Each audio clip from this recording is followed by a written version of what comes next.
Question: how prepared are you to buy a used car or a pre owned certified car? We're going to talk tonight with Steve Young from the Steve Young 74 channel. Back in a minute.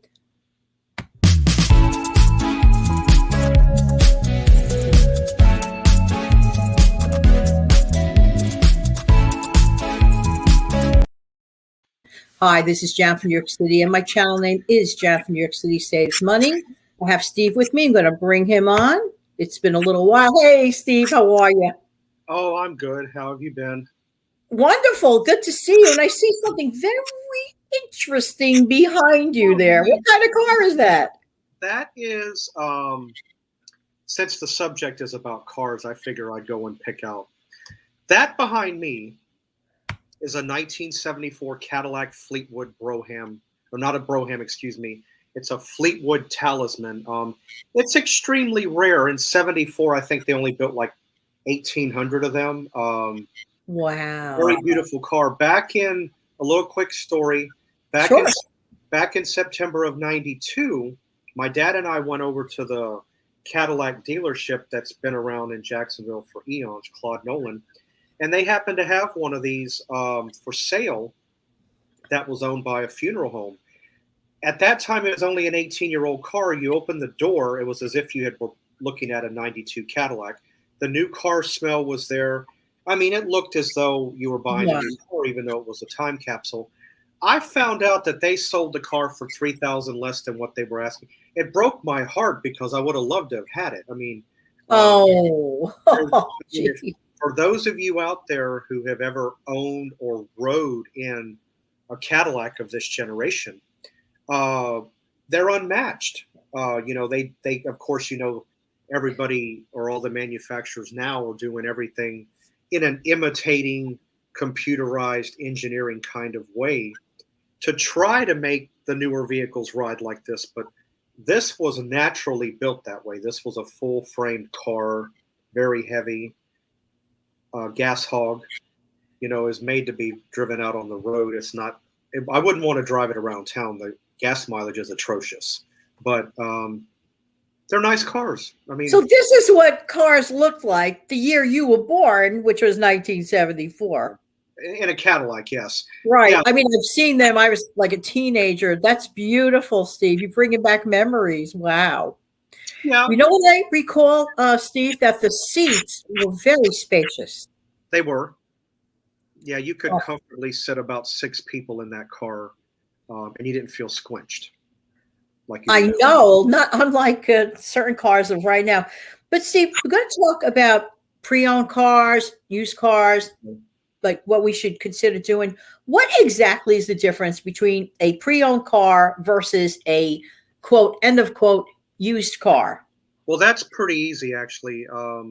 If you go and look at a certified pre-owned car, what that means is that the car is basically brought back up to base. You're basically buying a new car because the warranty is better. Everything on the car that needed to be repaired or fixed has been. It's basically purchasing a refurbished item is what you're doing. You still get the warranty. It's as though you're buying a new car, even though you're not, if that makes any sense. Bottom line. Yes, Steve.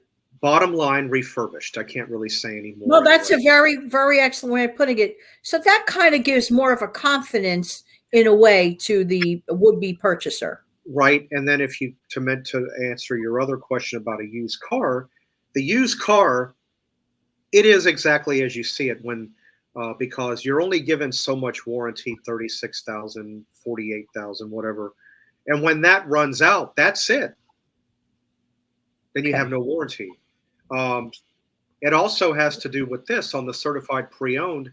If you need a repair done and if it falls under the warranty category, they'll take care of it. On a used car, when the warranty runs out, it's out of your pocket. Oh, wow. Okay. Now, here's another question. Is it better, in your opinion, to shop through a car dealership or versus a private owner transaction? In your opinion? It's better to go through a private owner.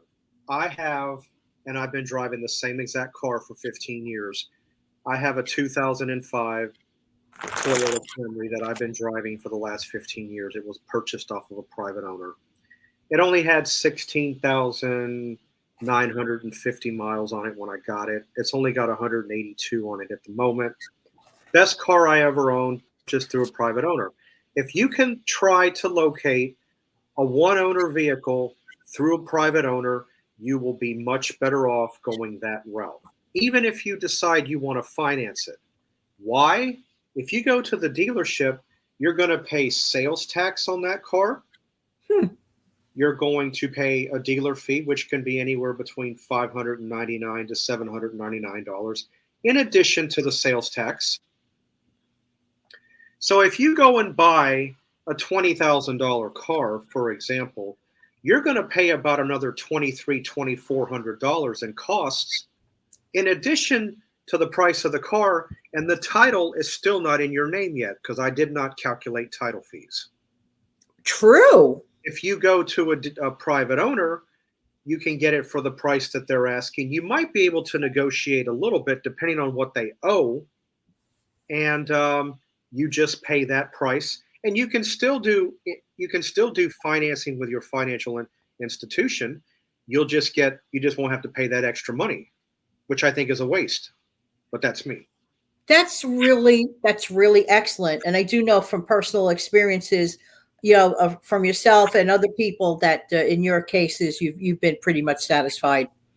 That's wonderful. I'm so glad.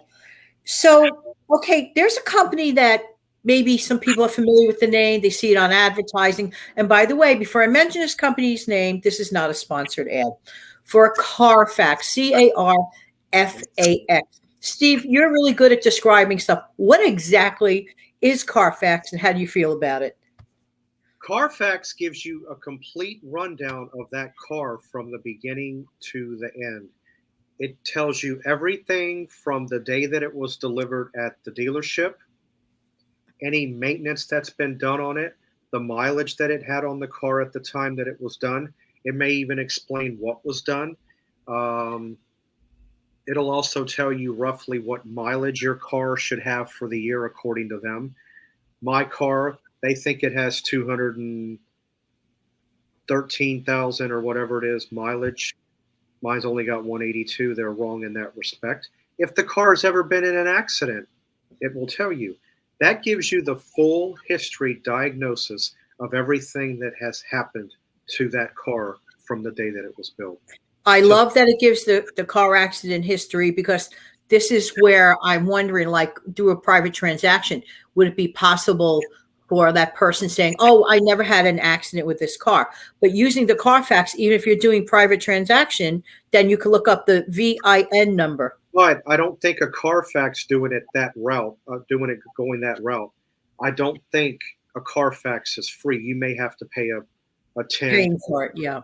It doesn't matter if it's a car that you're really highly interested in getting and you know that you want it. It doesn't hurt to go ahead and pay that few dollars for peace of mind. I agree with you, Steve. So basically, like anything else in life, it's really worth effort to do a little bit of homework. Well, Steve, I don't know how to thank you for coming here tonight. I love that picture behind you. What a beautiful car. And if there's anybody out there that owns that kind of car, put it in the comment section below, okay? Sure. Hey, listen, yes, go ahead, Steve. No. Go, please do. I'll go ahead and throw this in. Not only have I owned a 74 sedan DeVille. Now, keep in mind, that's a Fleetwood Talisman. It's a higher car in line. I've also had a 66 sedan DeVille. And I've also owned a 1980 Coupe DeVille, which that was also another rare car. Looking back, I wish I could have held on to it. That was a beautiful car. It was black.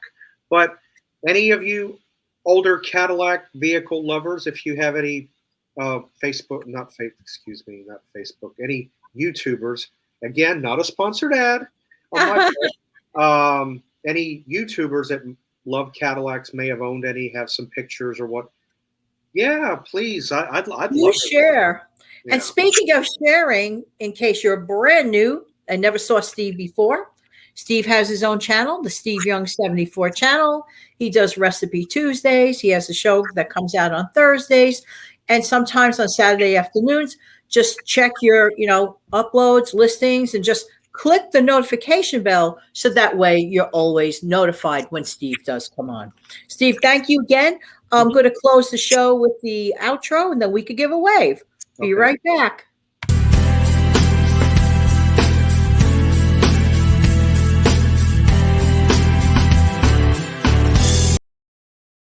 Thanks again, Steve.